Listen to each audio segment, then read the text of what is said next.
Hey guys, tonight we drift back to a world of burning sand, whispering papyrus, and flickering torchlight, casting shadows on stone walls carved with secrets.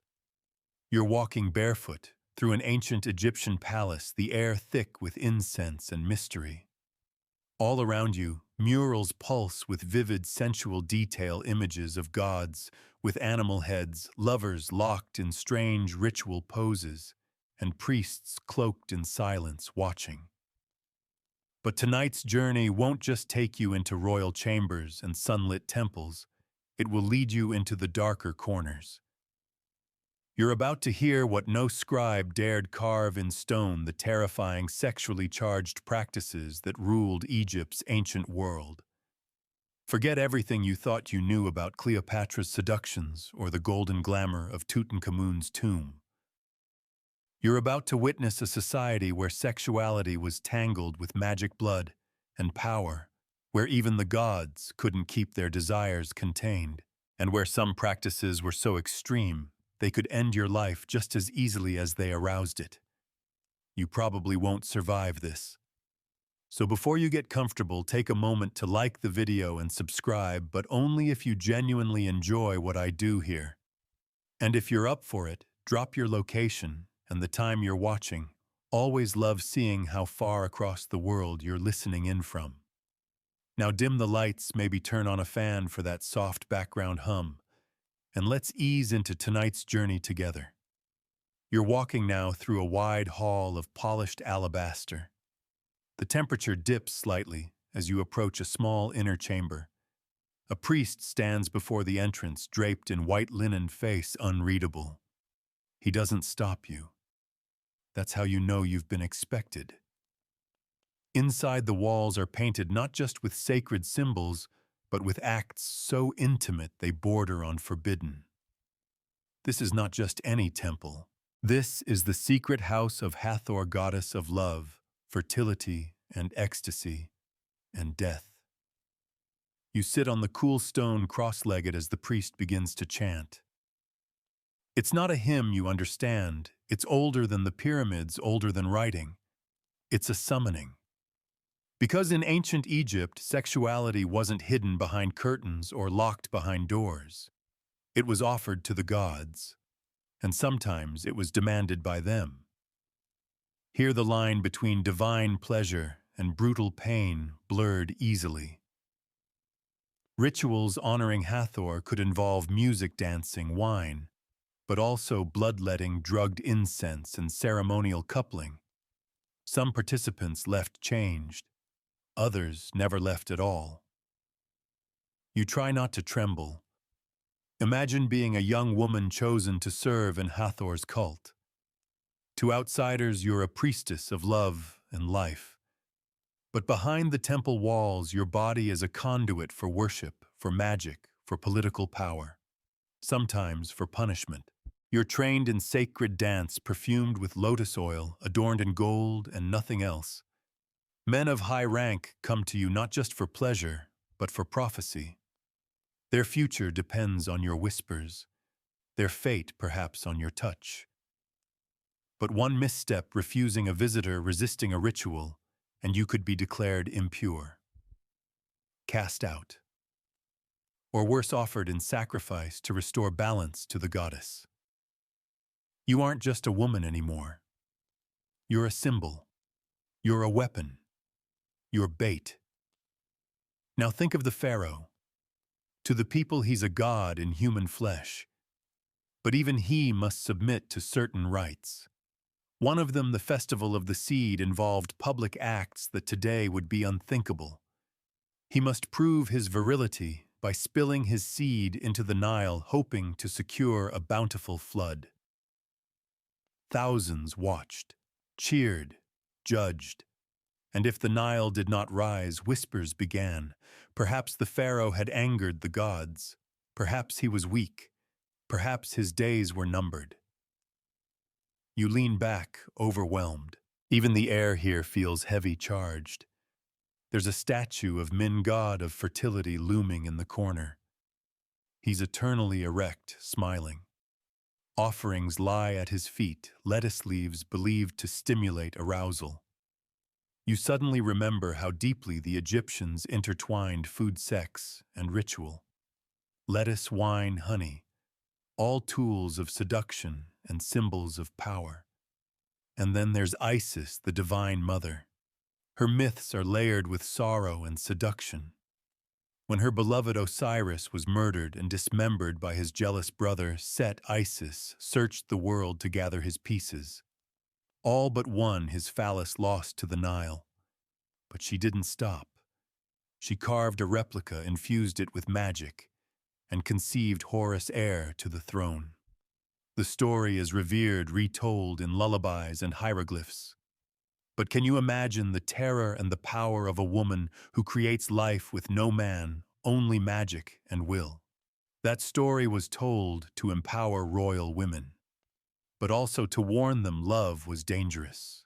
And in Egypt, sexuality wasn't just for joy. It was for vengeance, for creation, for control. You're guided now to a deeper room beneath the temple. Here the walls are rougher, older. There are no gods painted here, only men and women locked in poses that make you blush. But these aren't depictions of pleasure. They're warnings. Scenes of punishment for adultery or for engaging in unsanctioned acts. The Egyptian legal system was brutal when it came to sexuality. A woman accused of seducing another's husband could be mutilated. A man caught with a sacred prostitute outside temple hours could be whipped, exiled, or worse. You stop before a panel showing a woman being led away by soldiers. Her hair is shaved, mark of shame. Her eyes look down. In another image, she's being forced to drink what the papyrus calls the bitter water, a potion meant to test her purity. If she's innocent, the gods would protect her. If guilty, her belly would swell and burst. You can't breathe. Sexual sin in Egypt wasn't always about morality. It was about power, property, lineage. Pharaohs guarded their bloodlines obsessively. Marriages between siblings were common, not for love, but for control. To keep the throne within the family, to prevent rivals from rising. But that control came at a cost. Incest over generations brought deformities, disease, madness. And still the practice continued, cloaked in religious doctrine and divine pretense. Now imagine being a daughter in one of these royal families. At 13, you're told you'll marry your brother. Not because you want to, but because the dynasty demands it. You're wrapped in gold thread, led into a chamber lit with scented flames, and told this is your sacred duty. The gods approve. The people expect. And your voice, your choice vanishes into the stone walls. Your eyes flick to the priest who brought you here. He says nothing. He knows these stories. They've been passed down, whispered through centuries, carefully erased from official records. And now you know them too. But you're not done. The next chamber waits darker still. It's where the deepest secrets are kept, where magic and desire merge, where gods once walked and bled and moaned. And you're going in. The torch in your hand flickers as you descend the worn limestone steps. The scent of ancient oils thickens, spiced with something you can't quite place. Beneath the temple, far from the sun's reach, the temperature shifts. It's not cold exactly, but damp, like breath on stone. And in the silence, you hear something faint. A chant, a moan, or maybe just your own heartbeat echoing against the walls of the underworld you've just entered. This is not where the gods were praised. This is where they were mirrored, imitated, invoked. The deepest rituals of sex and sacrifice happened not in daylight, not in the courtyards of holy temples, but in these hidden vaults. You're walking through a place known only in fragments of papyri burned by invading Romans. fragments of statues that mysteriously lost their faces, and fragments of whispers carried by desert winds. You pass a carving of Thoth, the ibis-headed god of wisdom. But even he, with all his scrolls and ink, cannot fully record what happened in these rooms. The mysteries here were embodied, not written, and that's what makes them terrifying.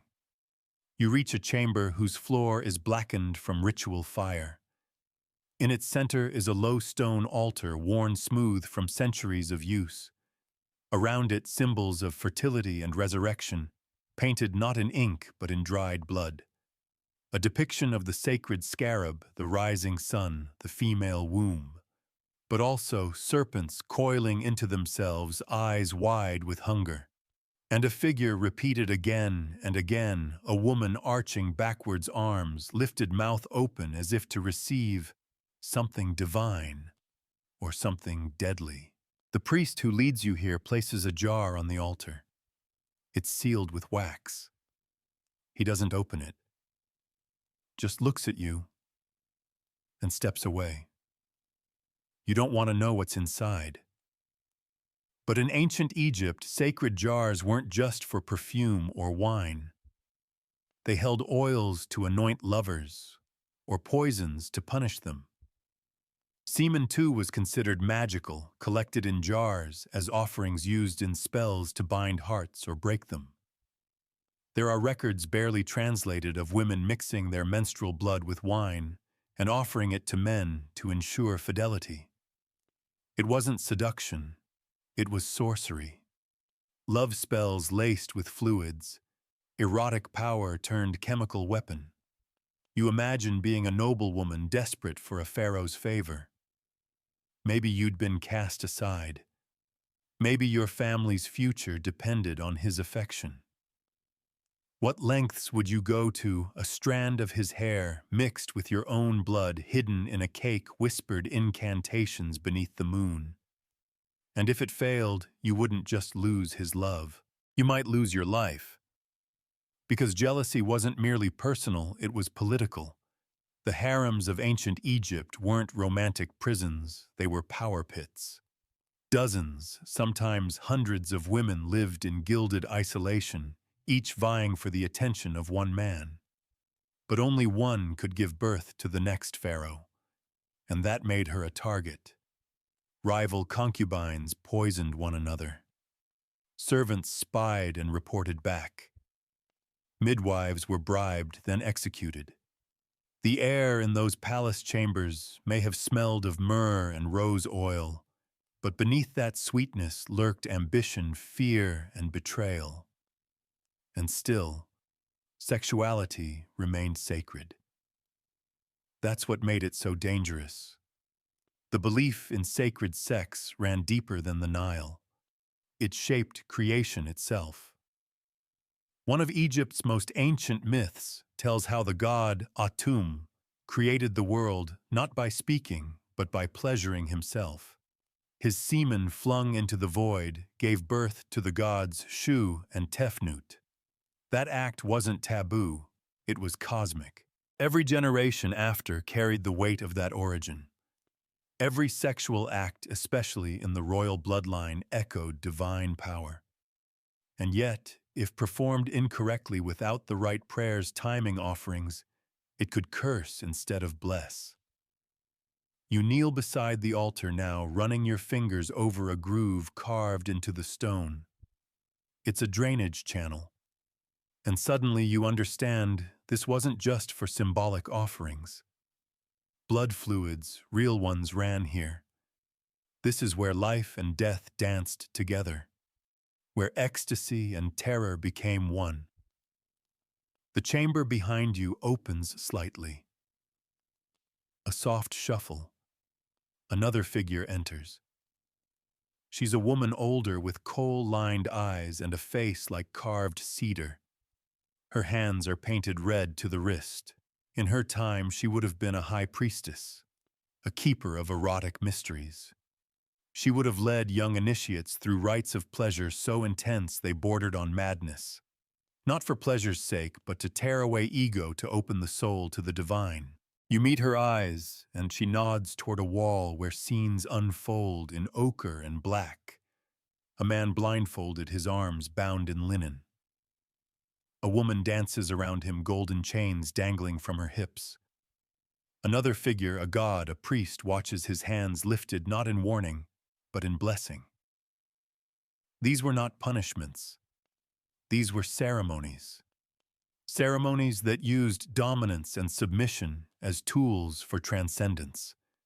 The Egyptians understood what modern minds struggle with, that the boundaries between ecstasy and agony, control and surrender, were not always clear. To reach the gods, one had to abandon safety. To taste the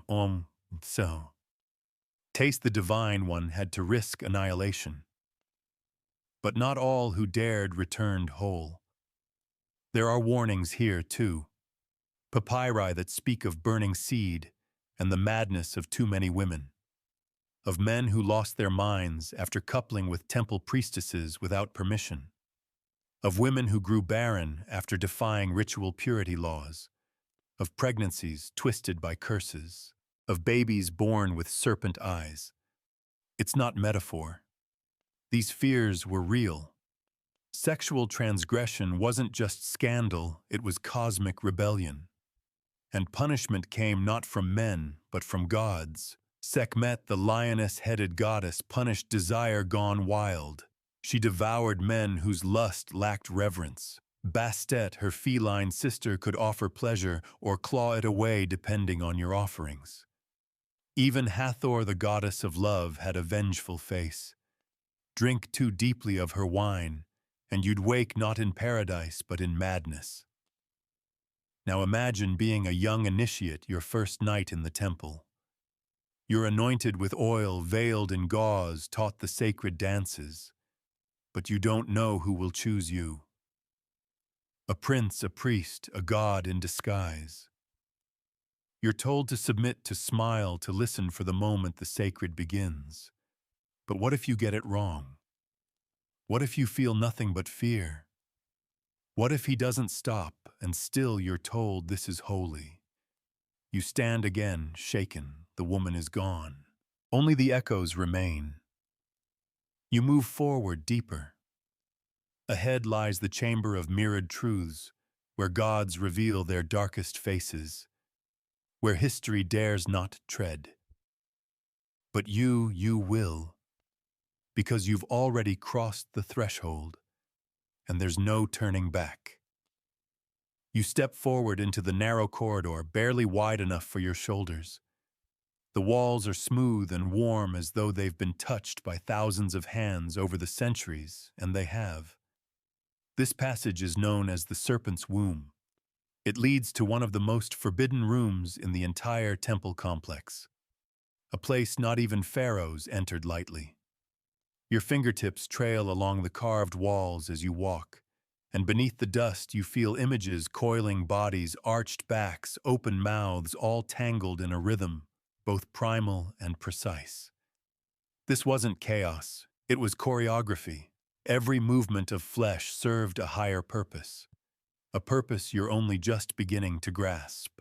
The corridor twists like a snake, and then opens suddenly, silently, into a domed chamber lit from above by a single shaft of light. In the center is a circular pool carved from red granite.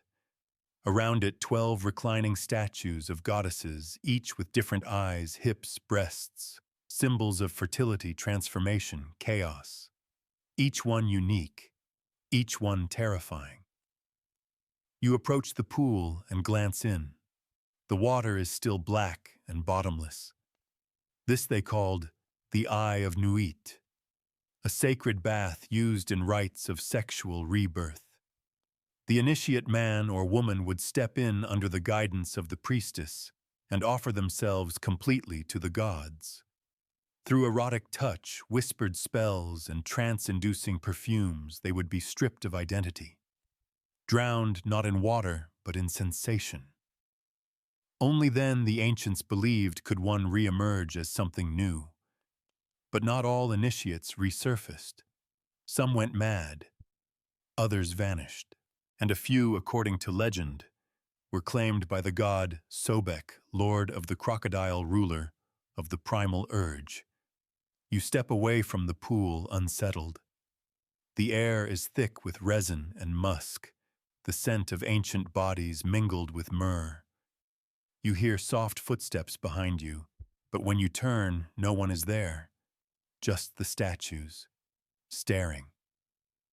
In ancient Egypt, sex was not a private act. It was often ritualized, communal, observed. But that doesn't mean it was safe. You remember the festival of the drunken goddess, a celebration held annually in honor of Hathor. Participants would drink heavily, dance wildly, and in some cases couple in full view of the temple. For many, it was liberation. But for others, especially slaves, servants, and lower caste women, it could be a nightmare.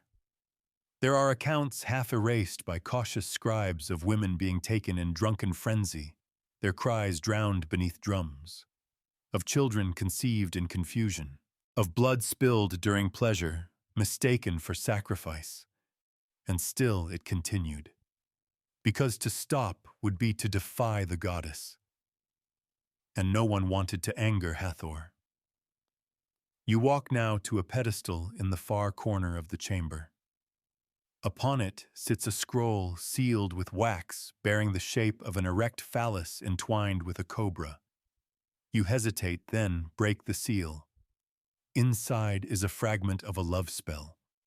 Come to me in heat like a cat in mating. Let your desire burn like the sun on the desert. Let your thighs part like lotus petals. Let your seed spill only for me. It reads like poetry, but it's a weapon. These words would have been whispered over sacred oils and rubbed into the skin of a lover. They were potent, binding, dangerous, because in Egypt love could enslave just as easily as it could free. There are stories of noble women using these spells to seduce priests, of servants casting them to gain the favor of powerful mistresses, of pharaohs themselves falling under the influence of women deemed witches. One queen, whose name was erased from nearly every monument, was said to have used such spells to control the throne for decades, enthralling 3 kings in succession before being betrayed and buried alive with a cobra nest at her feet. You wonder briefly if love was ever just love. Then you notice something beneath the pedestal, a faint outline in the stone.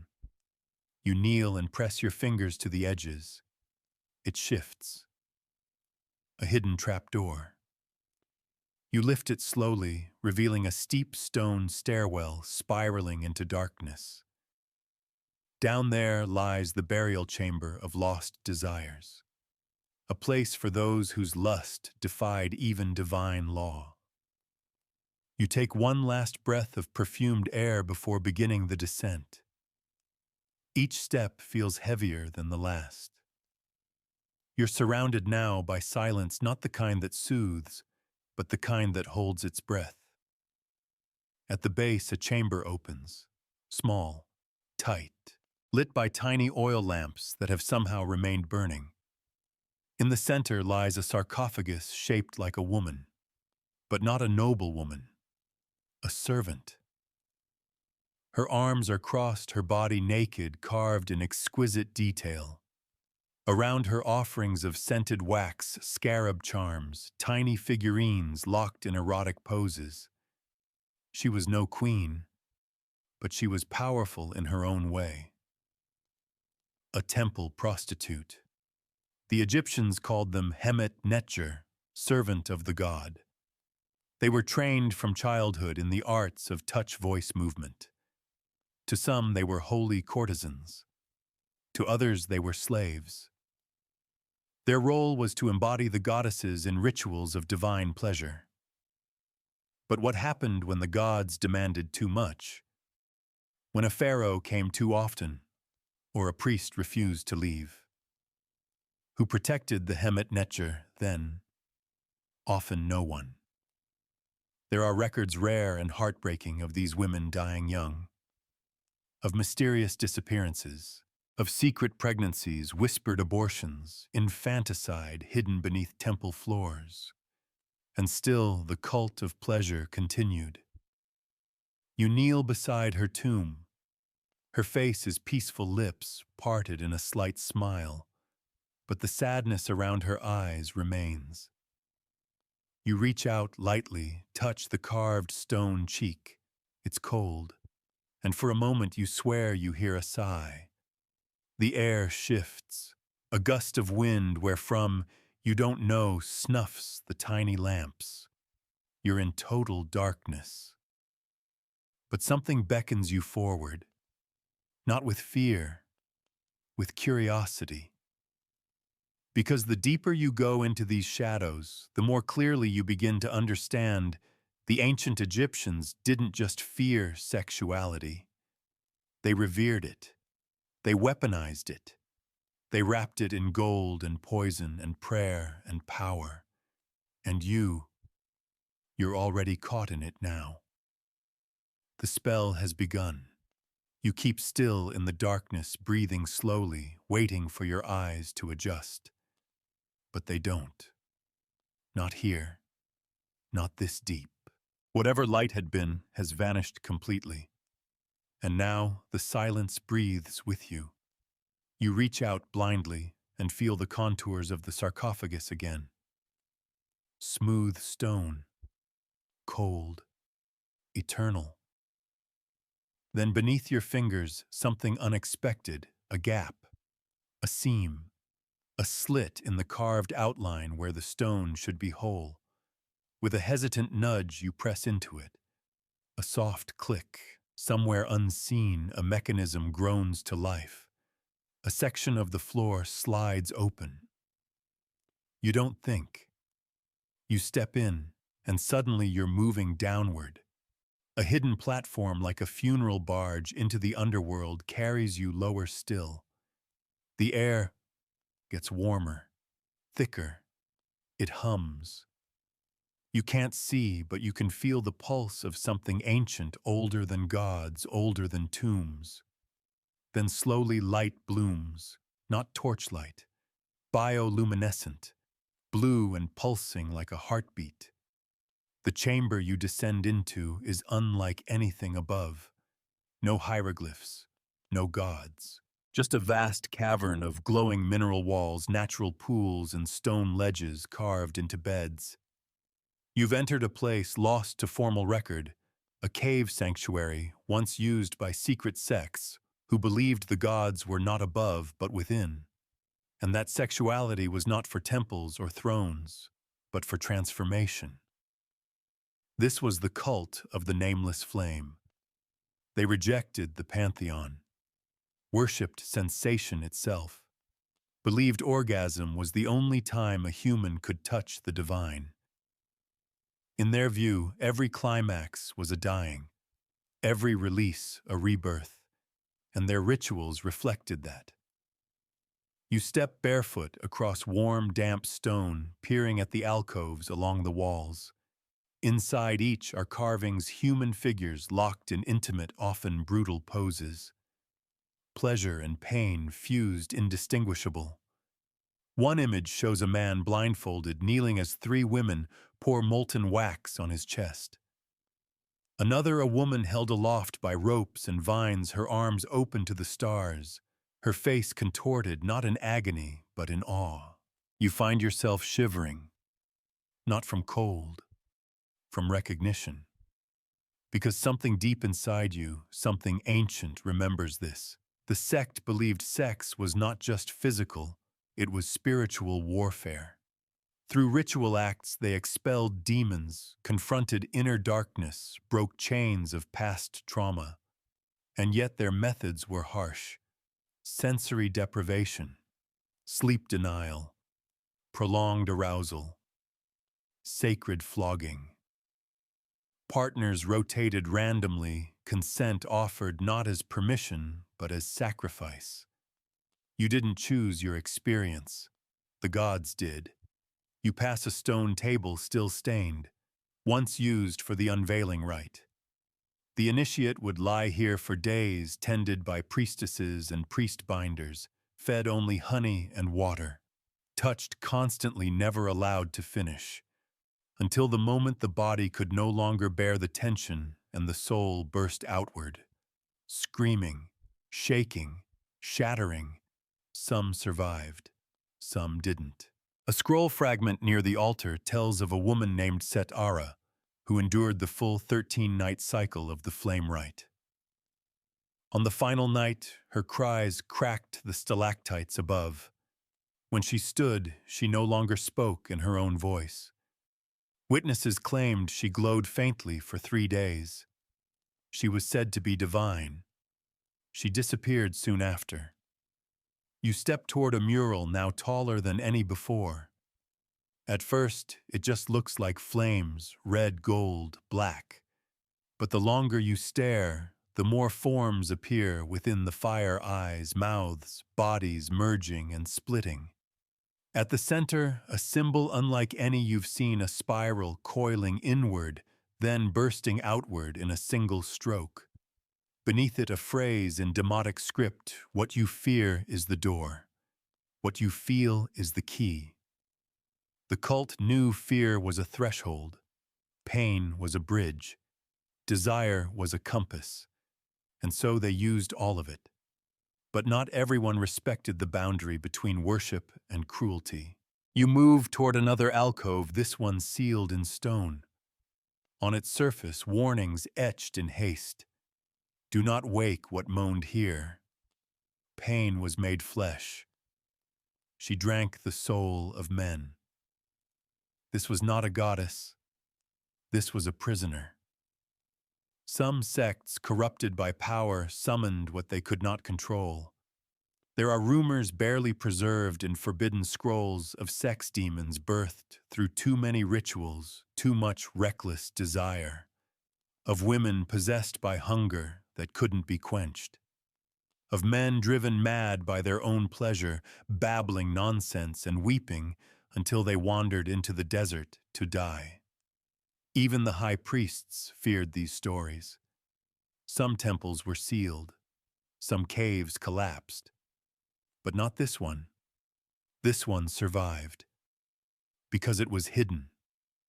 Forgotten. Until you. You feel something shift again. Not stone this time. The air. It thickens. Wraps around your ankles like fingers. You turn slowly. There's no one there, but the pools ripple. The lights pulse faster. And in the darkness near the wall, something sighs. Not a ghost. Something older. The scrolls speak of Baneferet, the devouring ecstasy, a spirit said to live in places where desire outlasted life. She fed not on bodies, but on longing. She needed no shrine, no name, only attention, only eyes that lingered, only hearts that yearned. She might be here now, watching you, listening. You feel her gaze like warmth on your spine. You whisper, "I see you," and the chamber goes still, just for a moment. Then laughter, soft, seductive, terrifying, echoes in the chamber. It's not cruel, but it knows too much. It curls around your ribs, flickers behind your eyes, then fades. She lets you go, for now. You stumble back toward the center. You know this journey isn't done. You've only scratched the surface. But already you've witnessed how ancient Egypt held sexuality as the most powerful force in the world. One capable of creation and destruction. You turn and find a new stairwell, this one dry and lit by flickering oil lamps. The way out. But the light does not comfort you. Not anymore. Because you've seen what the sun cannot reveal. The truths carved into the bones of Egypt's erotic past. The whispers left in stone. The sacred perversions and divine appetites no modern tour guide would ever dare mention. And you're still going deeper. Because the most terrifying truths are never behind us. They're ahead. The stairwell spirals upward, but it feels no less oppressive than the caverns below. Each step is lit by oil lamps wedged into crevices in the stone, their flames casting long, trembling shadows. You ascend slowly barefoot, your senses still ringing from what you've seen, what you've felt. Every flicker of light seems to pulse in rhythm with your heartbeat, like the temple is breathing with you. Eventually the spiral straightens, and you emerge into another chamber. This one is small, almost intimate. Circular with a domed ceiling etched in silver leaf stars, constellations, and the wide-winged body of the goddess Nut arching from one side of the room to the other. It's the sky, wrapped around you like a womb. In the center of the chamber is a low divan draped in faded linen, and beside it, a table carved from ivory scattered with small relics, a mirror polished to obsidian sheen, a comb, a vial of oil, and a figurine of a woman reclining, her hand resting gently between her thighs. You realize instantly, this is a room of preparation, a sanctuary for sacred seduction. Here, high-ranking priestesses or royal women would ready themselves for ritual encounters. They would anoint their skin with perfumed oil, wrap their waists in delicate sashes, and stare into the mirror not to admire but to invoke. In Egypt, a woman's reflection wasn't just her image. It was a doorway, a magical double, a partner in spellwork.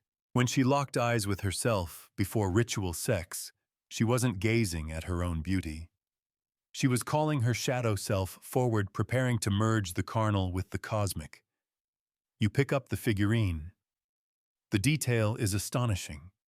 Even in clay, the expression is serene, the pose deliberate. She is not objectified. She is empowered, revered, worshipped, and feared. Because a woman who knew her sexual power in ancient Egypt was both a blessing and a threat. The texts hint at them sorceresses who could induce dreams, cause erections to fail, or steal the essence of a man's life simply through a gaze. These weren't just lovers, they were architects of fate. Some women trained in the temples of Isis or Hathor wielded this power for healing. Sexual rites performed with intention were believed to draw out physical illness or spiritual corruption. The priestess would guide the afflicted partner through intimacy, laced with chanting. Pressure points even synchronized breath. The act wasn't sensual in the way you think, it was medicinal, transformative. But as with all power, there were those who bent it toward darker aims. The infamous Book of Dreams, an occult manuscript now largely destroyed, told of the moaning daughters of Set, a clandestine order of female spellcasters who trafficked in nightmare-inducing sex rituals. They would slip into the dreams of political enemies, appear as lovers, bind the soul through ecstasy, and leave the victim waking in sweat and madness, convinced they'd been cursed. Some claimed entire wars were triggered by such rites. Armies fell not to blades, but to longing and sleep terrors. The Egyptian word for magic Heka was not separate from the erotic. Heka existed in spells and incantations, but also in bodies, in desire, in fluids, even in hair. Lovers' locks were collected and tied into protective amulets or used to cast binding spells. A single strand, if anointed and burned, could send a lover fleeing or crawling back. You approach the mirror on the table now and look into it. But something's off. You don't see just yourself. There's someone standing behind you. You whip around. Nothing. But your reflection lingers just a second too long. They said mirrors were dangerous for the uninitiated. That, without ritual preparation, one could glimpse more than themselves. Echoes, warnings, spirits of lovers long dead but never satisfied. You blink, shake it off. The mirror's just a mirror. Right. You set it down and notice a new passageway behind a velvet curtain, rich crimson fringed with gold. You push it aside and step into what can only be described as a throne room. Not a pharaoh's throne, a sexual throne. It's carved from dark wood inlaid with turquoise lapis and gold. The seat is deep slanted backward, designed not for sitting, but for reclining, for ritual, for being watched. Surrounding the throne are dozens of masks, wood, bronze, ceramic. Every expression is different, lustful, angry, crying, laughing, blank. These were worn by witnesses during the trial of flesh, a performance ritual in which participants were stripped of identity, hidden behind masks, and made to observe or partake in acts designed to test their spiritual endurance. You walk among the masks, each one facing the throne. The silence here is overwhelming. Then your hand brushes a scroll tucked beneath one of the mask stands. You unfurl it carefully. It's not a record. It's an invitation. On the night of the moon's tear, come veiled, bring nothing but your name. You will be stripped. You will be tasted. You will be changed. If you scream, you stay. If you beg, you lead. If you die, you are reborn. Let your soul remember how to burn. No name. No signature. Just the spiral symbol again. The cult of sensation. Still whispering centuries later. You try to imagine what it must have been like to be called into a rite like this. To know your body would become a theater for gods. To feel every eye on you, not in judgment, but in reverence. And yet to also know you could break. That one wrong breath, one misplaced gesture, and you could become not a vessel, but a victim. This wasn't seduction. This was surrender. And not everyone survived it. Still the throne beckons. You approach it. Sit slowly. The wood is warm, worn smooth by thousands of bodies before yours. You lean back and for a moment, just a moment, you feel them. All of them.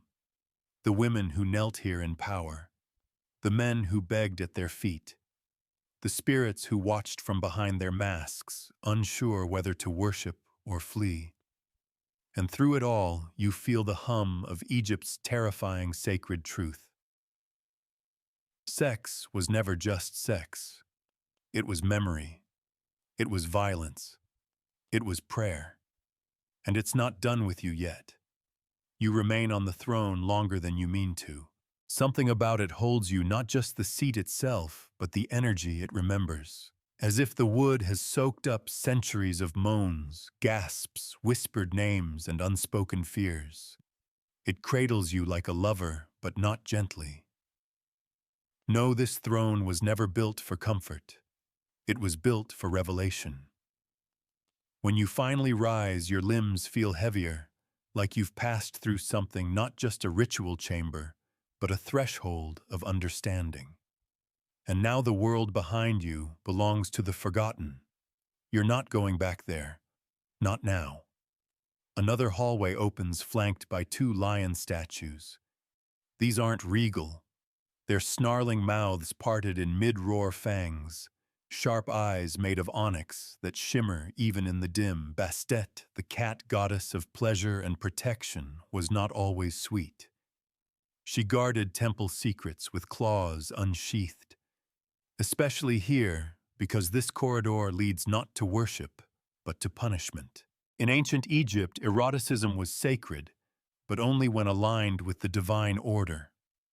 Defy that order, abuse it, pervert it for personal ambition.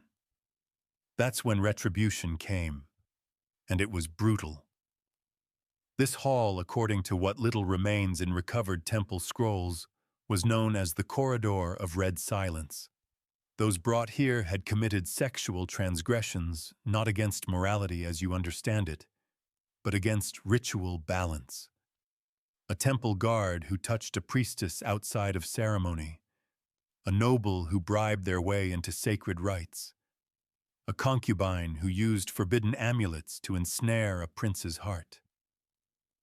Their punishments were not swift. You walk slowly, glancing at the carvings along the walls. They're not ornate. They're raw. People bound in ropes not as initiates, but as prisoners, eyes blindfolded, mouths sewn shut. Implements hang from wall hooks. Even now, paddles of carved wood hooks with ceremonial inscriptions, whips woven from papyrus and studded with shards of resin crystal. These weren't tools of pleasure. These were instruments of penance. And in the center of it all, a wide circular stone stained dark, a place of purification, but not through water, through agony. The idea was simple. One had corrupted the divine act through selfishness. To restore balance, the body had to be emptied. Pain was the offering, the scream a hymn, the breaking a gift to the gods. Not all survived, but not all were meant to. You pause at a mural unlike the rest. It shows a woman draped in ceremonial linen with her back to the viewer. Her arms are chained above her head. Behind her stands a priestess, neither cruel nor tender, holding a staff carved in the shape of a phallus and a feather. The staff would be used first, the feather last, the staff to bring the pain, the feather to judge if her heart still weighed less than truth. This is no metaphor. The Egyptians believed in a literal weighing of the heart after death. If it was lighter than a feather, the soul could pass on. But in this chamber, that weighing happened before death, through ordeal. You wonder what sins brought people here. Lust, deceit, or maybe just loving the wrong person. Maybe two priestesses fell for each other when the temple forbade it. Maybe a stable boy and a concubine shared stolen nights behind the granaries. Maybe desire bloomed where the gods had not planted it. And for that, they were brought here. But the deeper truth, these rituals weren't always about justice. Sometimes they were about control. Because sexuality in ancient Egypt wasn't just spiritual, it was political. Those who controlled pleasure controlled power. Entire dynasties were shaped not by wars or wealth, but by beds. Take Queen Ankhesenamun, widow of the boy king Tutankhamun. After his death, she was forced to marry I, the vizier, decades older than her. Not for love, for power consolidation. Her body became the treaty, her womb the battlefield. And when she tried to escape, sending letters to foreign kings, begging for help, she vanished from the record. Erased. No tomb, no inscription, just silence. But silence in Egypt is never empty. It's always waiting to be filled. You step past the corridor and into a library of sorts. Scrolls stacked on low stone shelves, many decayed, some crumbling to dust. But others remain. You lift one carefully. It's a collection of erotic spells. Not love spells, control spells. To make a man hunger only for you, grind blue lotus petals with wine and your own sweat. Anoint his sandals while he sleeps. He will wake with your name on his tongue and no memory of why he weeps. To prevent betrayal, pluck a hair from his groin after coupling. Bind it with yours. Burn at dawn. If he lies, his organs will rot. You read more. Spells to induce impotence, to incite lust in rivals so intense it becomes madness, to turn kisses into poison, to make an enemy fall in love with a donkey and disgrace themselves in court. You laugh, then stop. because you realize these spells weren't only used in the dark corners of palaces. Some were enacted by servants, by midwives, by women with no titles, no protection, just desperation and a vial of sweat, a stolen whisper, a single word carved into clay. And in a world ruled by men and gods, sometimes that was all they had. You close the scroll. You understand now that the terror of ancient Egyptian sexuality wasn't just in the acts themselves, but in how thoroughly it seeped into every layer of life, into politics, religion, medicine, justice, madness. There was no outside, no safe zone. Even dreams weren't free of it. You glance to the back of the library, another doorway. No curtain this time, just darkness. But now you don't hesitate, because you know where you're going. Into the dream chambers, where lovers met across lifetimes, where gods whispered in moans, where pleasure killed and death seduced. You step forward, ready to forget your name. The moment you step through the threshold, a wave of warm air wraps around you, thick, scented with blue lotus, and something musky, something old. The chamber ahead is vast, but not high. The ceiling is low, as though meant to keep people grounded or trapped. These are the dream chambers.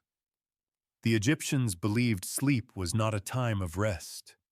It was a time of communion, when the veil between the living and the divine grew thin, when God slipped into the minds of mortals, not with sermons, but with sweat. And so they created spaces like this.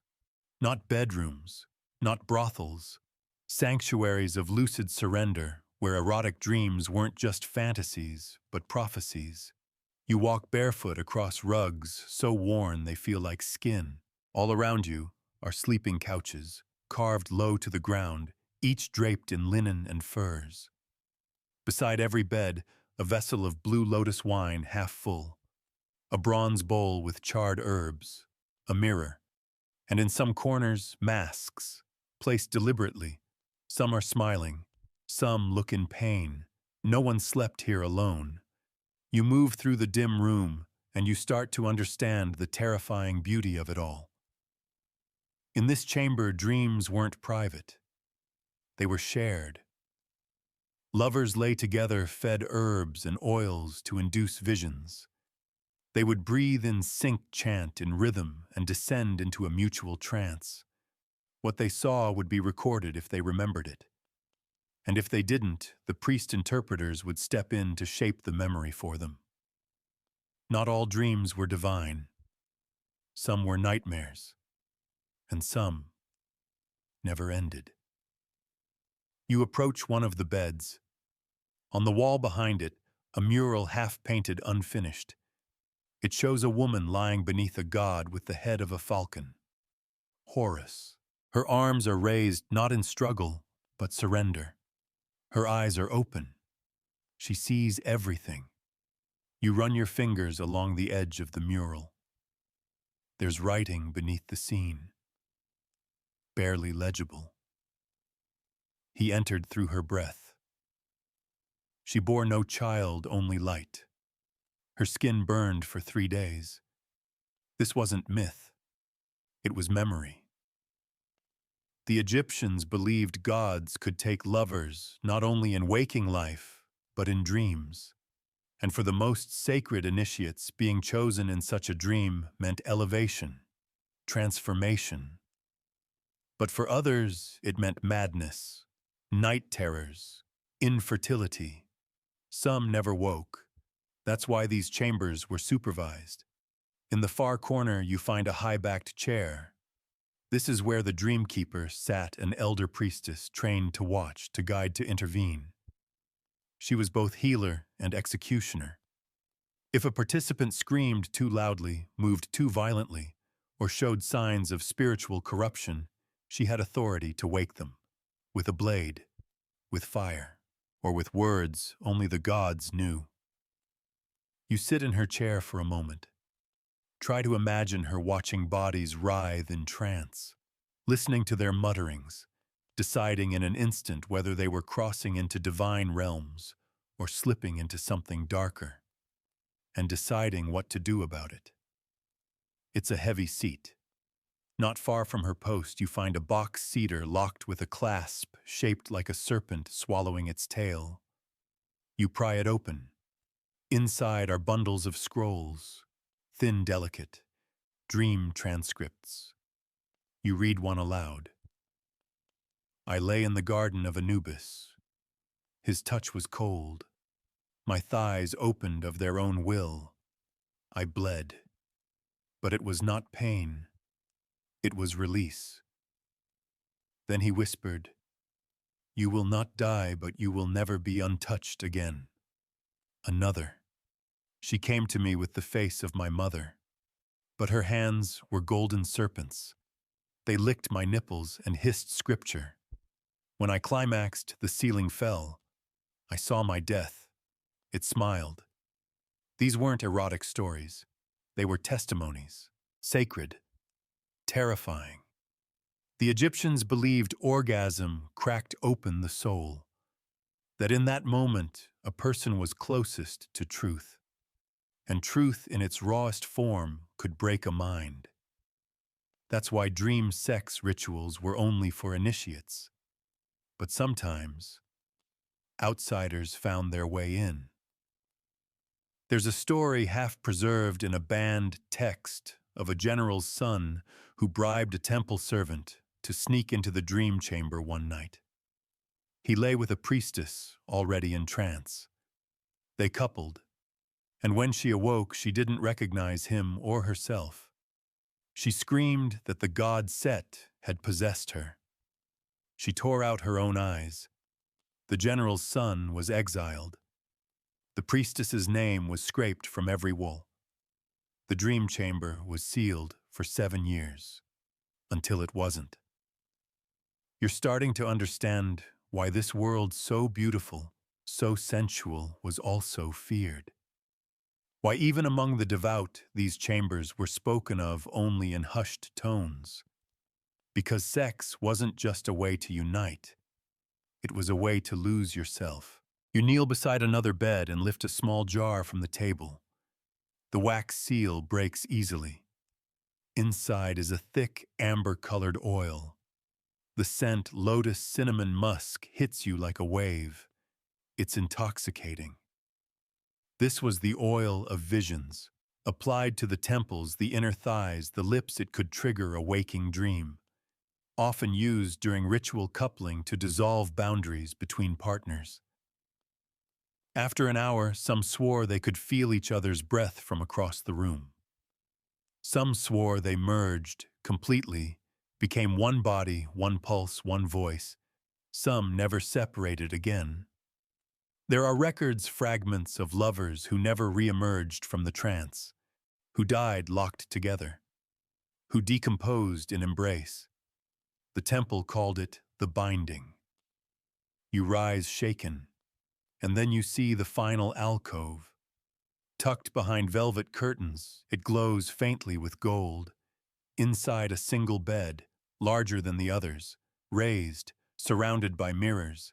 This was the throne of the double flame, reserved only for divine pairings, when a god was believed to take a human as their vessel, and a second vessel would be chosen to receive them. It wasn't symbolic.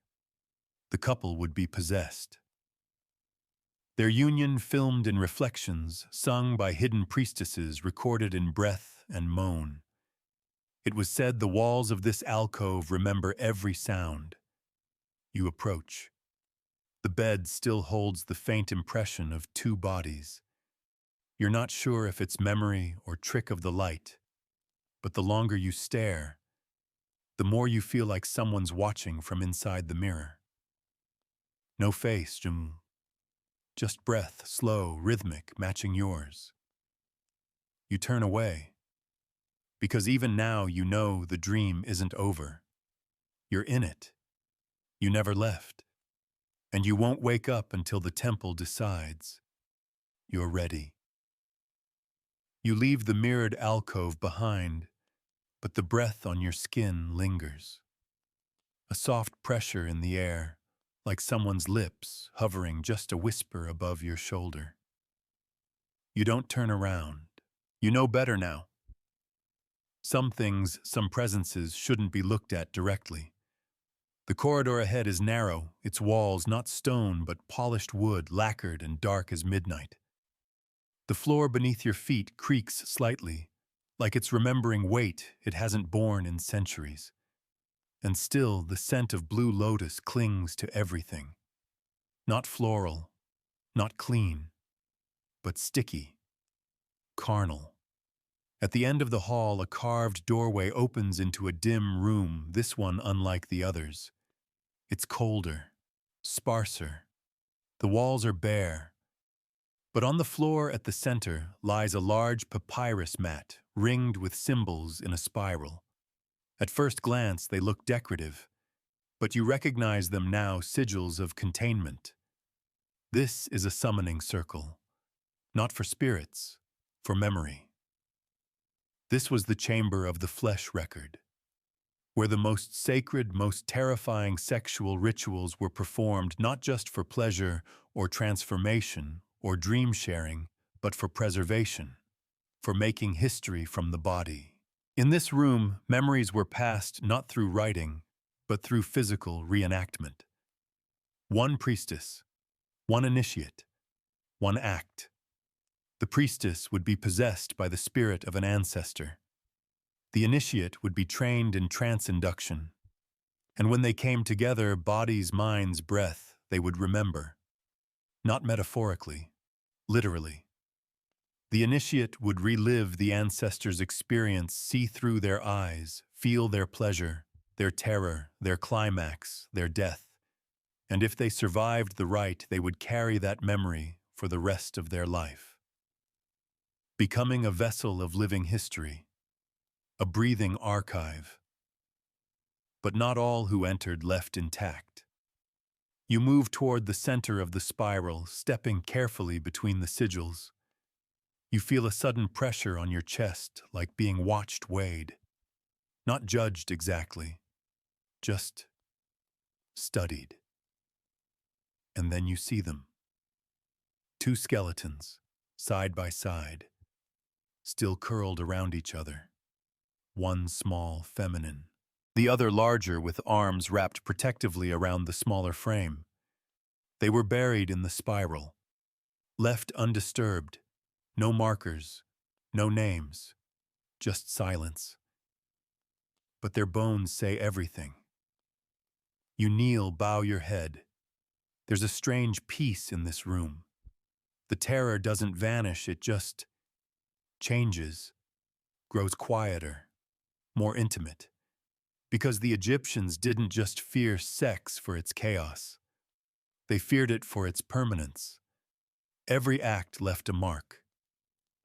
On the body, on the soul, on history.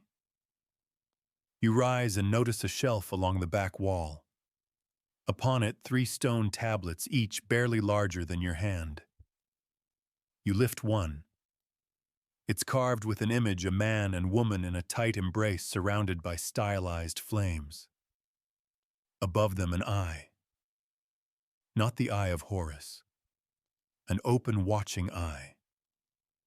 Wide. Unblinking. You set it down. Lift the second. This one shows a woman alone, kneeling, arms raised, her hair coiling upward like smoke. Her thighs are spread. From between them, light. Not a child. Light. The inscription beneath reads, "She bore nothing. She birthed everything." The third is different. It's blank. No carvings. Just faint etchings like fingernails dragged across wet clay. You run your fingers along it, and suddenly you see something that isn't there. A memory, not yours. A flicker. 2 women. Lips inches apart. One is sobbing. The other is smiling cruelly. then black.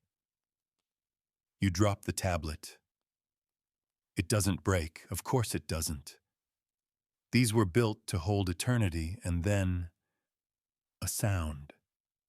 Soft. Wet.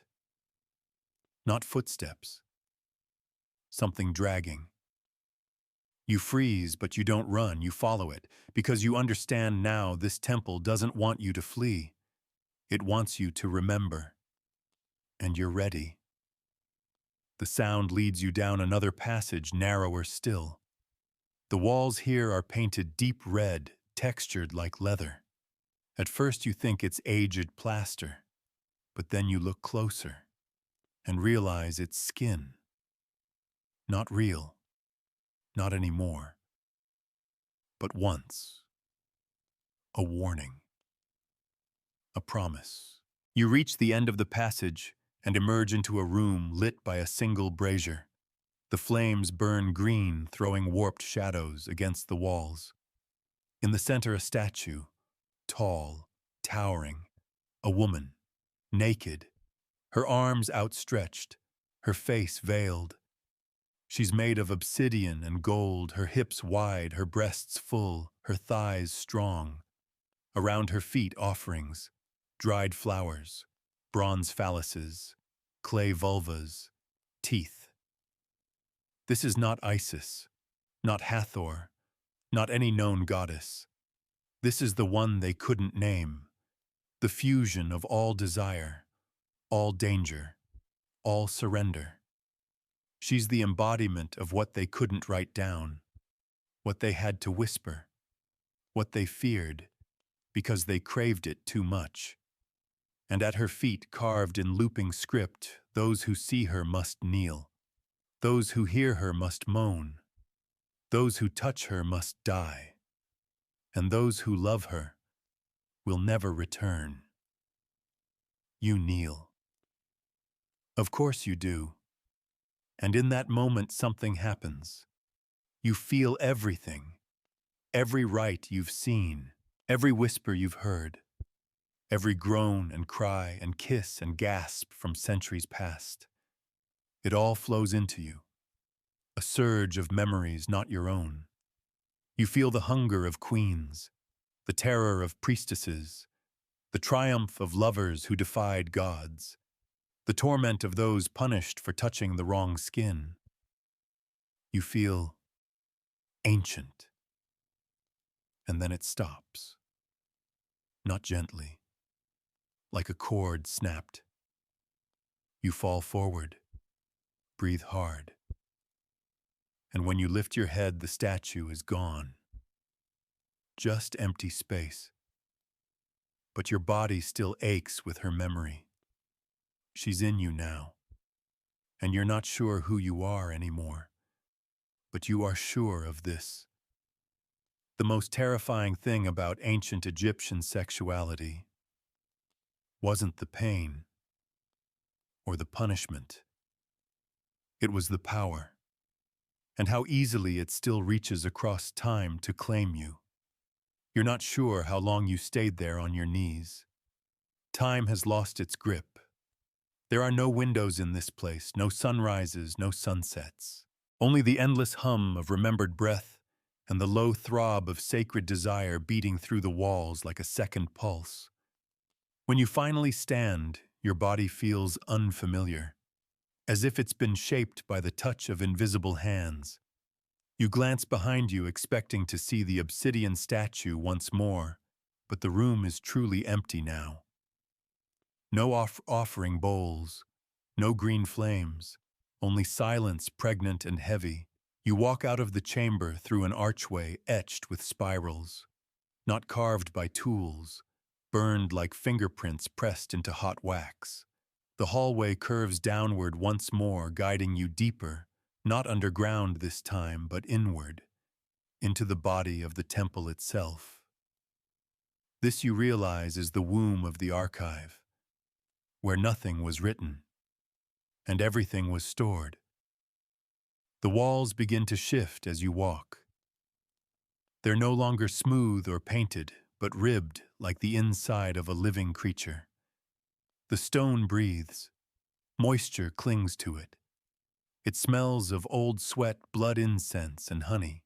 And suddenly ahead, the corridor opens wide into a rotunda, not grand, not ornate, but intimate, sacred. Every surface is inscribed not with hieroglyphs, but with body imprints. Palms, lips, thighs, heels, as if hundreds, no thousands, had pressed themselves into the walls over and over, offering not words, but flesh. In the center lies a stone table, low circular. Around it 4 low stools carved with not animals or gods, but human torsos in embrace. Arms intertwined, bellies touching, one pair kissing, one locked in pain, one in pleasure, one in both. This is the table of witness, where the most trusted elders met. Not to debate scripture, but to relive sacred unions. The practice was known as resensensing. It wasn't storytelling. It wasn't confession. It was transmission. An elder would sit across from a younger initiate and describe slowly, precisely, emotionally, the exact details of a remembered sexual rite. The temperature of the air, the pressure of fingers, the color of the oils, the sound of the breath, every movement, every reaction, every fear and every release. And the initiate would not interrupt. They would breathe with the elder, mirror their posture, absorb the experience through body mimicry and focused imagination until eventually their body would respond in kind. Sometimes initiates would climax without a single touch. They called it sacred echo, and in that moment, the knowledge transferred, unshakable, undeniable, burned into flesh, not scroll. You sit on one of the stools, close your eyes, try to hear them, and you do. A woman's voice, low, trembling. He entered me while we were underwater. The pool was warm, black with night, but I felt only his breath in my mouth. I wept, not from pain, from recognition. I had known him in 4 lives before. I remembered his death. He remembered my name. And when we came, it wasn't lust. It was mourning. We both screamed for what we had lost. You exhale. Another voice rises. Younger. Male. She touched me with both hands, but her eyes were on the ceiling. She said she could see the stars through the stone, that they blinked in rhythm with her breath. When I came, she whispered the name of a child we never had, and I knew she was right. You open your eyes. The room is empty, but not. This temple doesn't keep archives the way we do. It stores them in the body, in the pulse, in the soft trembling of a lip when a story stirs, in the arch of the spine when a memory returns unbidden. And it asks you, what would you leave behind? What sacred act of your own would you entrust to this place you don't answer aloud? But part of you wants to stay here. Sit. Whisper your story. Leave it in the stone. But the temple has other plans. From behind a hidden panel, a new passage opens. Wide. Lit with red glass lanterns swinging on chains. The floor glitters faintly. Sand mixed with crushed gemstones. You step through. This is the Hall of Forbidden Unions, where the rules already loose were shattered completely. Because while ancient Egypt revered sex as sacred, it also feared what it could not control. The unions that didn't fit into the neat lines of priest and initiate, man and woman, god and mortal. Here those unions were commemorated and punished. You walk slowly, gazing at the alcoves carved into either wall. Each holds a figure sculpted in stone, frozen mid-movement. Two men in embrace, a woman and a deity with both male and female features, a priestess cradling a childless concubine forehead to forehead, lips hovering but never touching. These were the ones erased from history, but the temple remembered them. One carving shows a royal guard stripped of armor kneeling before a scribe with tattoos on his hands. They gaze at each other like enemies, or lovers, or both. Beneath their feet, the inscription reads, "He held my sword.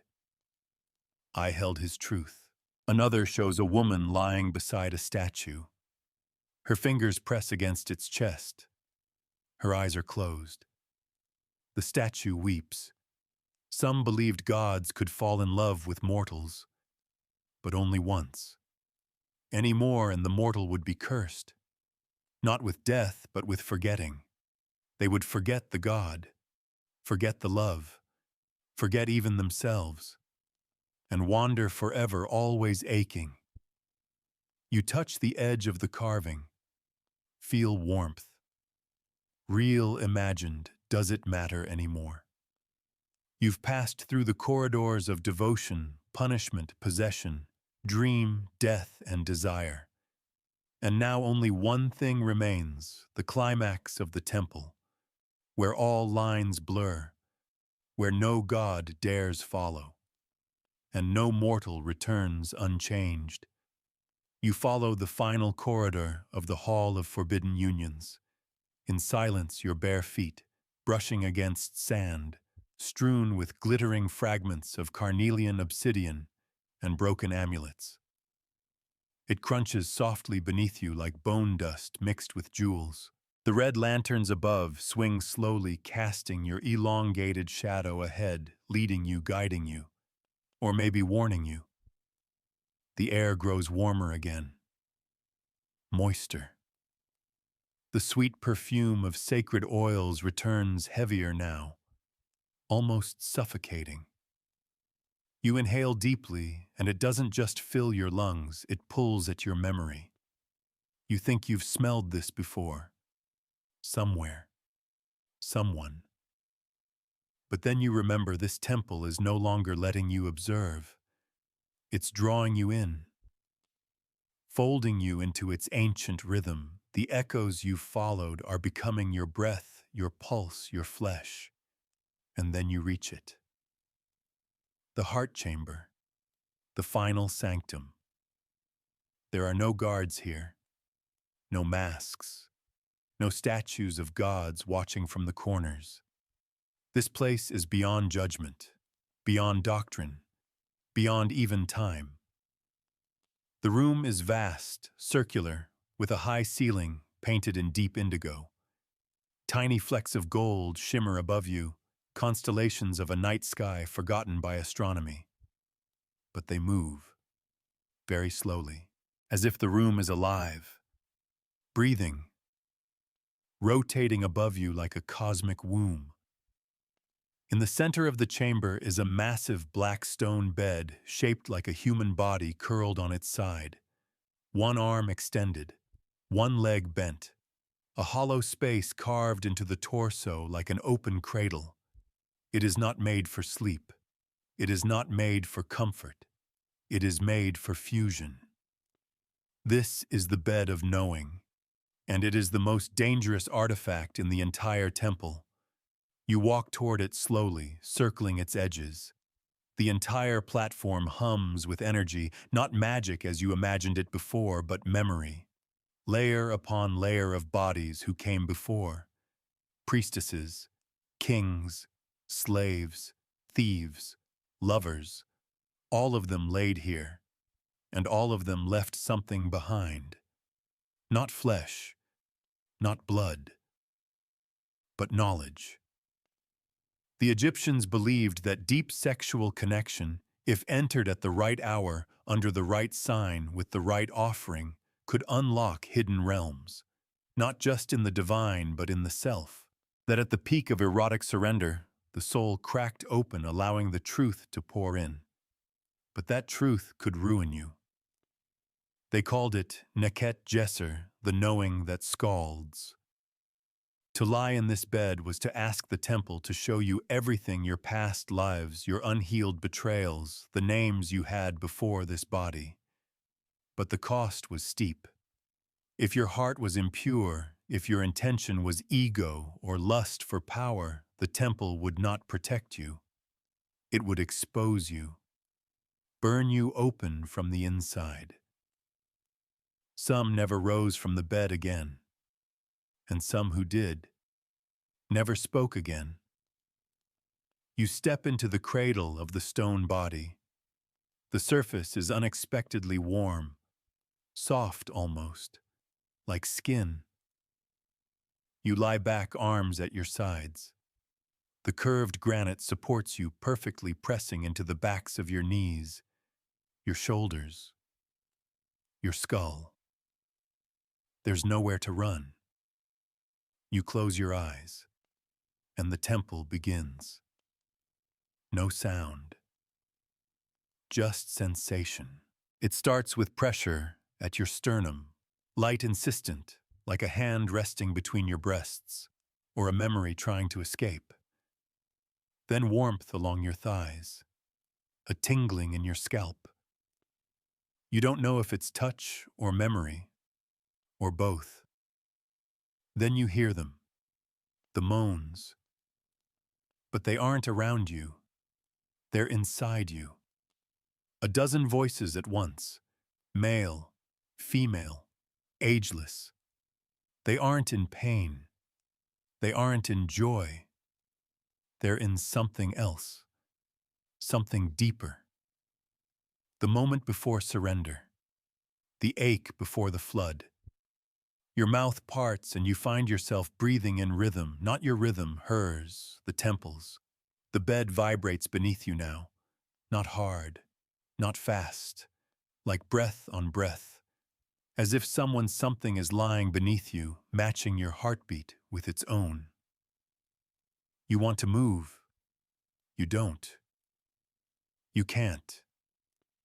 Because the knowing has started, and now it's showing you. You see flashes behind your eyes, a young girl blindfolded dancing before an altar of snakes, a man with tattoos down his spine begging a priestess not for pleasure, but for forgiveness, a queen drinking oil from her lover's navel while whispering her final prayer before the war. A thief caught in the act offered a choice: lose his hands or surrender his body to a rite he would not survive. You see them all, and then you see you, but not here, not now. Another life, another body, another temple. You're kneeling before a veiled priest. Your body is painted with ash. You're trembling, not from fear, from recognition. You've been here before. Not once, many times. You've given yourself to this temple over and over again. In life, in dream, in death, and now it remembers you. You're not a visitor. You're a returning vessel. Your body arches on the bed. A rush floods your spine. It's not sexual. It's not sexual. It's something else. A rupture, a reopening. You gasp not from pleasure, not from pain, but from understanding. This temple was never about gods. It was about you, the parts of you you buried, the parts that still ache, the ones that crave, the ones that bleed. And now they're free. The knowing ends not with a scream, but a stillness. Your body settles, the hum fades, the warmth dissipates. You open your eyes, and you are here. Still you, but not the same. You rise from the bed of knowing, legs, trembling skin, slick with something you don't recognize. It's not sweat, not oil, maybe both, maybe memory. The chamber is silent again, but it's watching you. And as you walk from the center back toward the curved exit at the far side of the room, you know you've passed the final threshold. You have seen what the ancients dared not write, felt what their priests could only hint at, and survived what their gods could not always endure. But your journey isn't over yet. The temple has one final place to show you. The archive of flesh known. That was just the prelude. Next comes the chamber of the child, the product, the consequence of all that pleasure and all that pain. Your legs are still unsteady as you step out of the heart chamber. Not from weakness, but from transformation. You feel lighter and heavier at once, as if something inside you was carved out and replaced with something ancient, something vibrating just beneath your skin. The temple has marked you. You know it. You can feel it. The corridor ahead is unlike the others. Wider, simpler. Clean white walls undecorated. No torches, no carvings, no scent of incense. Just silence. It feels sterile, almost cold. A blank space between two worlds. A cleansing breath before the final descent. And you are descending. The floor slopes gradually, curving deeper beneath the temple's foundations, beneath the rituals and rites, beneath the gods and their myths. You're not heading toward more pleasure now. You're heading toward what comes after. The chamber ahead glows faintly, not by torch or flame, but by sunlight, real light, filtered through an opening far above a narrow shaft, cut with surgical precision into the stone. And in the center of this chamber is a structure unlike anything you've seen. A birthing table, but not medical, not clean, sacrificial. It's carved from rose quartz shaped like a womb, shallow, wide, and slick from condensation dripping from the stone walls. Around it are figures, life-sized statues of women in various stages of pregnancy, labor, and post-birth. Their expressions are not serene. They are grimacing, grunting, dying. This is the chamber of consequences. Here the sacred acts you've witnessed culminate in the one reality that could never be escaped: the body creates. And when the body creates, it also suffers. The Egyptians revered birth. It was the domain of goddesses like Taweret, the hippo-faced protector of childbirth, and Bes, the lion-faced dwarf god who frightened away evil spirits.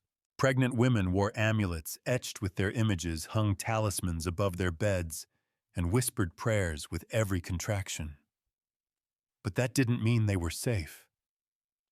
Childbirth was feared more than battle, more than plague, because it was where the gods were both closest and most cruel. You walk slowly toward the quartz table. The surface is cracked in places, darkened with old stains. You wonder how many births occurred here, and how many deaths. This wasn't just a ritual site. This was a test. Some of the priestesses who served in the erotic cults were forbidden from bearing children. Others were chosen to do so precisely because of their role in the sacred rites. Their wombs were considered divine chambers, gateways between mortal and immortal realms. A pregnancy conceived during a ritual union was thought to carry spiritual power. But with power came risk. There are records, shattered fragments on temple walls of children born from these rites who were immediately removed from their mothers, taken, hidden, worshipped, or destroyed. The temple had no interest in mothers, only in what they carried. You notice now that some of the statues surrounding the birthing table are not pregnant. They are post-birth, holding nothing, Their arms are empty, and yet they reach toward something you cannot see. You step further into the chamber and find a long, low shelf built into the stone wall. Upon it are rows of clay jars, not canopic jars for preserving organs. These are smaller, cruder, sealed with wax and stamped with sigils. They contain remains, not bones, but blood, hair, bits of placenta, tangible echoes of children born from sacred rites, ritual artifacts, used for protection, used for curses, used to ensure the temple remembered what others tried to forget. You pick one up. It hums. You don't open it. Some seals are meant to stay closed. On the far side of the room is a carved doorway flanked by twin figures of the goddess Mescanet, the goddess of the birthing brick. She was believed to attend every delivery to shape the Ka, the soul of the newborn. Her face is calm, but her eyes are wide, knowing, exhausted. She saw it all, and behind her statues lies the next room. You pass through slowly and find yourself in the nursery of shadows. At first glance, it resembles a child's chamber. Small beds carved from limestone, toys, dolls of clay and linen, painted walls showing gentle images of children chasing birds, mothers smiling down at babies wrapped in gold-threaded cloth. But none of the cribs are occupied, and all the dolls have no faces. One is charred, another has a broken neck. You pick up a clay rattle from the floor, shake it gently. Nothing. You look closer and see a name carved into the side. Atenemhat. It's scratched out. Below it another Hesep, also scratched out. And finally, no one. The temple didn't raise children. It remembered them, and in its own way, mourned them. Because despite all the ritual, all the sex, all the glory and power, the body remained fragile. Wombs bled. Babies didn't always breathe. The gods did not always protect. And in that grief, a different kind of ritual was born. The ritual of forgetting. Once a year, priestesses would gather in this nursery and sing lullabies to the dolls. They would rock empty cradles, offer milk to dry lips, and whisper the names of children who never grew. They would hold space for sorrow, for longing, for the truth no scroll could capture. Sex creates, but it also destroys. You sit on one of the tiny beds. Feel the weight of all those names, all those bodies that never left this chamber. You wonder if their spirits still roam here. You wonder if they're watching you now. You wonder if in some way you were one of them. You close your eyes, hear the lullaby still echoing in the stone, and for the first time since entering the temple, you weep. Not from fear, not from awe, but from the unbearable beauty of it all. You stand slowly, because there's one last place left to go, where these souls were said to gather, where their songs still drift in the dark, the garden of the unborn. And you're walking there now, because the temple isn't done with you yet. You walk in silence now. There are no more chants, no drums, no incense smoke curling from unseen hands. Only your footsteps bare against the smooth stone and the faint echo of your breath steady but distant as if it too were watching you. The corridor widens, but not by much. This part of the temple doesn't need grandeur. It isn't for ceremony. It's for what comes after.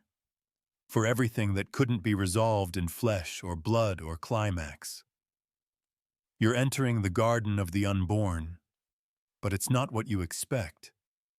There are no flowers here, no vines climbing walls, no sunlight filtering through latticed stone, nothing fragrant or alive.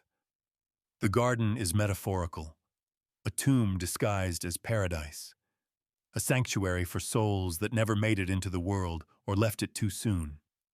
But the Egyptians didn't bury these souls in dirt. They rooted them in memory.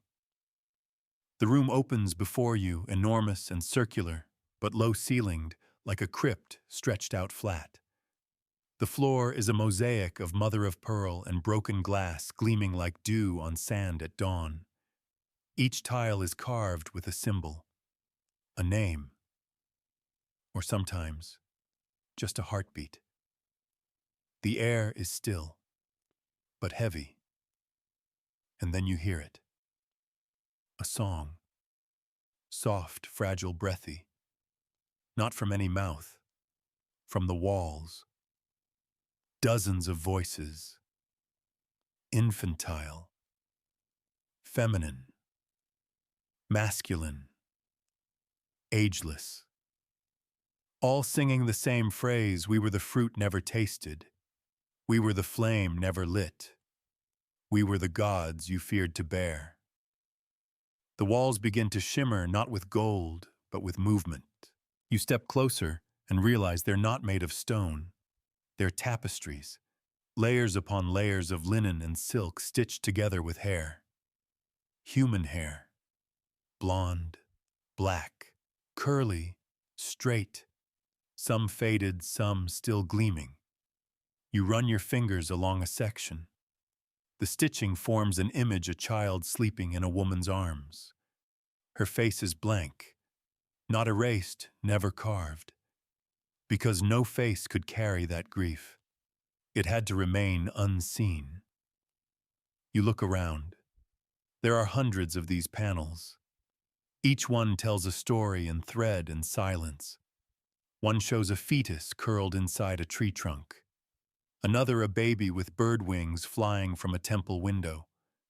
Another a cradle placed at the edge of the Nile floating toward the stars. These aren't myths. They're memories. You cross the room slowly, your feet tracing the names beneath you. Most are unfamiliar. Some are only symbols, a spiral, a pair of open hands, a bleeding crescent.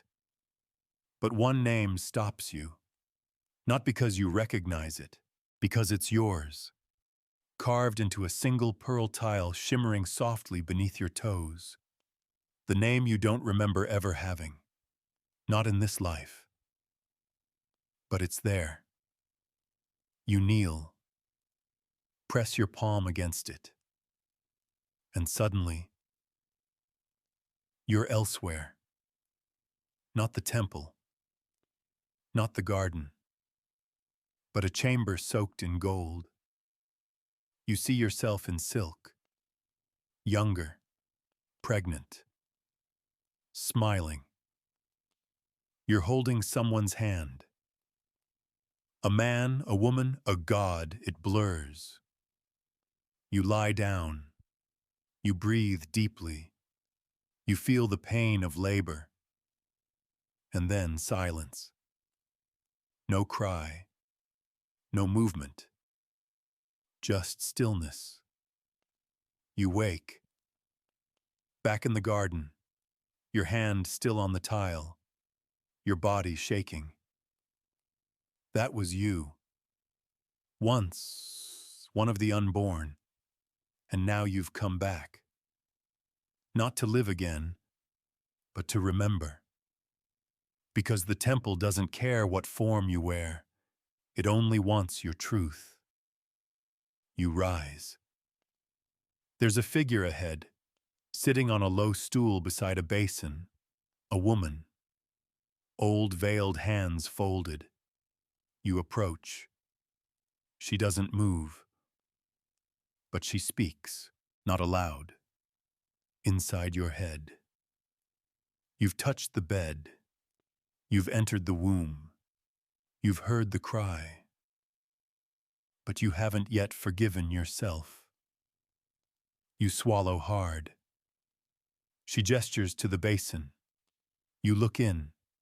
It's filled with milk. No, not milk. Seminal fluid, mixed with tears, and in it floats a single feather. Light as breath, heavy as truth.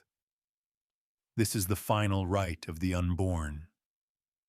You are to drink, not to heal, to remember fully, to forgive what could not be done.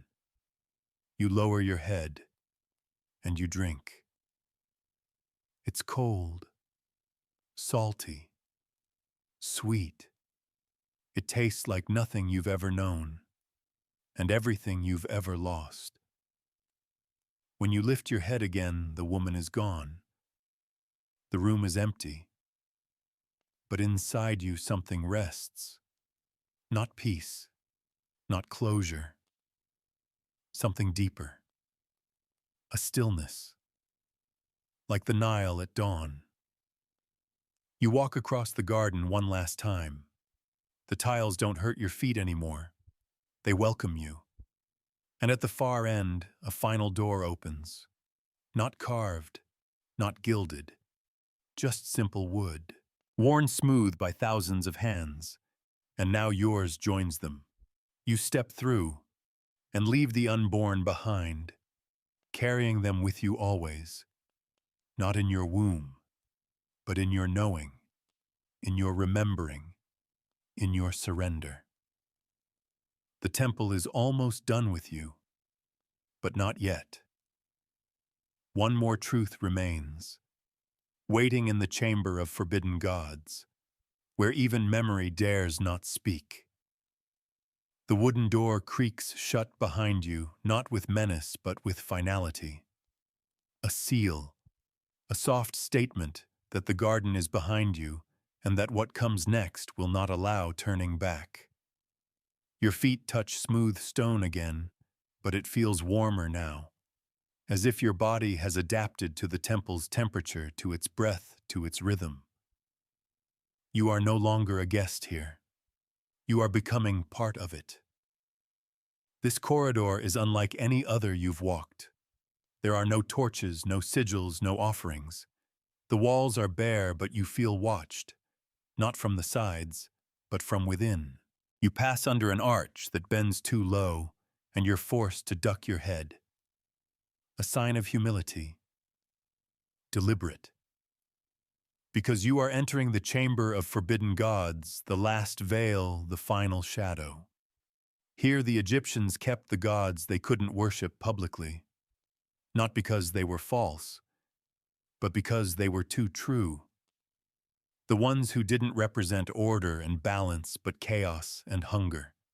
The ones whose presence blurred all lines: sexuality, violence, transformation, death. Here they weren't feared because they harmed people. They were feared because they liberated them. And in a society as ordered, as ritualized, as beautifully structured as ancient Egypt, liberation was a threat. You emerge into a circular space with no ceiling.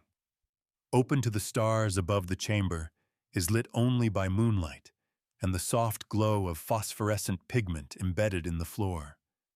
The air is damp, thick with something wild.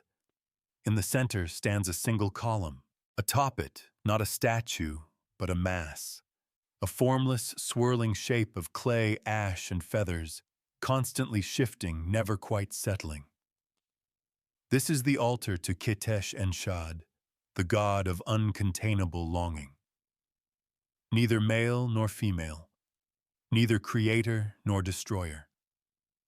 Qetesh-en-Shad was said to be born of the moment before climax, when the body trembles and the soul forgets its name. They had no temple, no priests, only whispers, only worship in the dark. The rituals performed here had no structure, no beginning, middle, or end, just raw need. Those who invoked Qetesh-en-Shad sought to be undone, to be taken apart, to be reassembled by desire itself. You step closer, and the mass atop the pillar shifts slightly. Not toward you, within you. You feel it an ache in your teeth, in your fingertips, in your hips, like every cell remembering its origin. Not bone, not blood, but lust, pure, unshaped. The walls around you begin to pulse. Images form, then vanish. A man and a beast locked in motion. A woman birthing fire. A child nursing from a mouth that is not human. These aren't myths. They are archetypes. Truths the Egyptians could not write, only feel. Qetesh-en-Shad was said to visit people in the moment, just before sleep, sliding between breath and dream, whispering, not words, but sensations. A need, a hunger, a longing that could not be fulfilled, only deepened. To worship them was to offer your most shameful fantasy and allow it to consume you. But the Egyptians didn't deny these gods. They hid them, because what you hide holds power. In a niche to your right, you find a stone basin filled with black sand. On top of it, a bone-white mask, genderless, featureless, blank. You understand what it's for. To wear this mask was to surrender identity, to enter the ritual without ego. You lift it, feel the weight, and press it to your face. It seals, cool, silencing. Your breath echoes inside. You kneel before the column, and then it begins. Not with touch, not with sound, but with vision. Your body begins to shiver, not from fear, but from deep recognition. Images flash across your closed eyes. You bound in silk, laughing. You kneeling between strangers, begging. You dancing naked, covered in ash. You pressed against a god with no face. All of it, yours. None of it shameful, because Qetesh-en-Shad did not judge. They revealed. You see flashes of others too, priests and priestesses through the ages, the ones who snuck into this chamber, the ones who gave themselves over to the ritual of dissolution. Some went mad, some became visionaries, some simply vanished. One man records say entered this chamber to free himself of desire and emerged so radiant, so untouched by hunger, he was mistaken for a god. People knelt in the streets. He walked into the desert and was never seen again. A woman entered seeking release from shame. She wept for 7 nights in the chamber. On the 8th, she emerged singing, her mouth dripping with honey, her eyes alight with fire. They crowned her high priestess. You feel yourself slipping now, not into sleep, but into truth. Your body buzzes with memories not yours, desires not yet named. You are losing your shape, and it feels perfect. You hear a voice, neither male nor female, not outside, inside. You are what you fear. You are what you crave. You are what you will become. And with that, the mask falls from your face, gently. You look up, the formless mass is gone. But in its place, etched into the stone of the pillar, is a single symbol, a mouth, open, laughing, crying, moaning, all at once. You bow, not because you're told to, but because you finally understand. The forbidden gods were never hidden out of fear of their wrath. They were hidden out of fear that we would love them too much, that we would find ourselves in their chaos and never return. You rise. There is only one place left to go now, where all secrets are kept, where the temple ends, where the most dangerous memory waits, the mirror of becoming. You walk knowing this time, you may not come back. You step away from the pillar, leaving behind the mouth-shaped sigil carved into stone. It seems to watch you as you pass, yet it does not follow. Whatever was whispered here has already sunk into your bones. It will never leave you now. The corridor beyond is neither lit nor dark. It simply exists. The walls have changed again, no longer smooth or sculpted, but mirrored. Not glass, not polished metal, something else, something older. The reflections in these surfaces shimmer, but never stay still. You look to your right and see your body as it was in another life, on the left as it might be, and before you only your footsteps. This is the passage to the mirror of becoming, the place where the temple ends, and you begin. You walk slowly, not because you're afraid, though part of you is, but because you sense the importance of each step. Every movement forward is a shedding of shame, of memory, of name. The final chamber opens like a yawn, wide, silent, inevitable. There is no ceiling, just blackness stretching into forever. No walls, no altar, only a single mirror. But it is enormous. The mirror of becoming stands over 20 feet tall, framed in a gold so dull it might as well be bone. No ornamentation, no sigils, no offerings, just a single reflective surface. And in it you. Only, not just you, versions of you. Naked, clothed in silk, covered in ritual oil, tied in ropes, laughing, crying, dying, giving birth, making love, begging to be touched, begging to be freed. They flicker with every breath you take, blinking in and out of existence like stars in a storm. You stare, and your reflection stares back. But this is not like the mirror in the priestess chamber. This one does not mimic. It reveals. The Egyptians believed that true transformation came not through worship, not through sacrifice, but through confrontation with the self. Naked, remembered, complete. And they believed the mirror of becoming was the final rite, not to achieve godhood, but to become witness, to look at everything you have been, every body you've touched, every pleasure you've taken, every shame you've swallowed, and not turn away. You step forward, and the mirror begins to move. Not the frame, the reflection. It approaches you, reaches out a hand. You lift yours. They meet. Not glass, not cold, but skin. The reflection is you, but not as you are. This version of you has seen every moment from the temple, has lain on every altar, has endured every ritual, has offered their breath to the forgotten gods and whispered love into the ears of ghosts. And still they smile, not seductively, not triumphantly, but knowingly.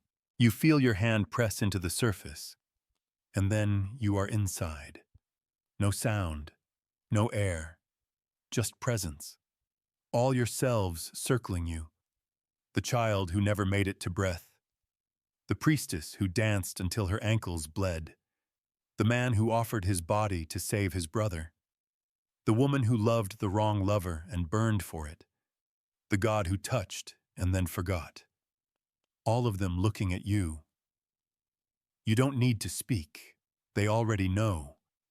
And then the mirror shows you one final image.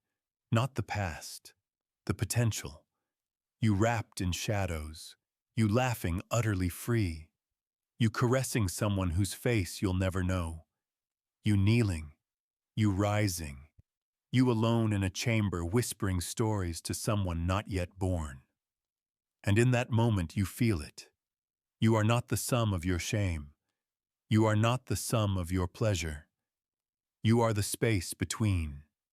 You are the moan no one heard, the hand that reached and never found, the breath before the scream, and the silence after. The mirror dissolves, not shattered, just gone. And you are left alone in the chamber, still you, but whole, not healed, but held. The Egyptians feared this place because it held no gods, no rites, no rules, only the truth that everything sacred is inside you. Your breath, your desire, your surrender. You walk away from where the mirror stood. There is no exit. There is no threshold. The temple is inside you now, and you will carry it back into the waking world, where others will see your eyes and ask what happened, and you will not answer. You will only smile, because the answer cannot be spoken. It must be felt, and you have felt it all. The silence clings to you as you walk not behind or ahead, but within. Your body is the hallway, now the temple, a slow exhale beneath your skin. There is no more stone, no more flame, no more chanting voices. Only the thrum of your pulse, louder, now steady, measured. It sounds almost like footsteps, like your own walk through the temple is still echoing long after you've left it behind. But have you? You're not certain anymore. You pass through the final threshold, not a door, not an arch, just a shift. The air lightens, the pressure lifts, the shadows fall back. It's like waking from a dream without opening your eyes. You can feel your breath deepen, feel your shoulders drop. For the first time since entering this journey, you are unobserved. No gods, no priestesses, no spirits. You are truly alone. And yet you're not. Because they've all come with you, inside you, etched into your skin, brushed into your hair, curled behind your eyes. You can feel the damp echo of the birthing chamber on the inside of your thighs. The whisper of Ketesh and Shad's laughter in your ears. The cool press of the mirror of becoming behind your ribcage. The clay jars of the unborn vibrating just above your hips, their tiny heartbeats long faded but never lost. This is what the ancients feared most. Not lust, not chaos, but remembrance. They feared what might happen if someone like you walked back out of the temple, not broken, not punished, but awakened, whole, unashamed, unmasked, undone, and still here. You find yourself standing once more in the first chamber, the one where it all began. The priest is gone. The air is still. The incense has burned down to ash, but the walls are the same, painted in images that now burn with meaning. You walk past them slowly, and where once you saw scandal or ritual, you now see grief, healing, power, love, pain, survival, ecstasy, bound together like threads in a tapestry too vast to ever fold neatly. You pass the statue of Min. He's still erect, still smirking, but you understand him now. He was never mocking you. He was waiting for you to remember. You walk past the blood-stained altars, the jars sealed with wax, the feathers that judged the weight of hearts before even death dared to. And then light. Real light. Sunlight. It pours in from a narrow window high above, illuminating the long staircase leading upward. You walk toward it barefoot, slow, sacred. With every step, a memory replays behind your eyes. The priestess with red-painted hands. The woman giving birth to flame. The unnamed god with a spiral where a mouth should be. The cradle with no child. The mask that taught you silence. The mirror that dared you to look. All of them rise with you, step by step, until finally you emerge into air, into night. The stars above are not like those in the temple. They are quiet, watching, still. You stand in the sand, and for the first time the temple is behind you. But you are not the same, and the temple is not done. Because now you are the temple. You carry its stories in your breath, its rituals in your spine, its gods in your tears. You will walk among the living. You will love. You will ache. You will whisper to others in the dark, and they will come to you, not knowing why, not remembering where they've been before. But you will know, you will remember. And one day when they are ready, you will lead them back, down, in, to the place where shame becomes shadow, and shadow becomes sacred, to the place where terror becomes surrender, and surrender becomes you. Because there is no end to the temple. There never was. There is only the remembering. And now you remember. You're still here. Breathing softly, eyes heavy, your body sinking slowly into the mattress beneath you.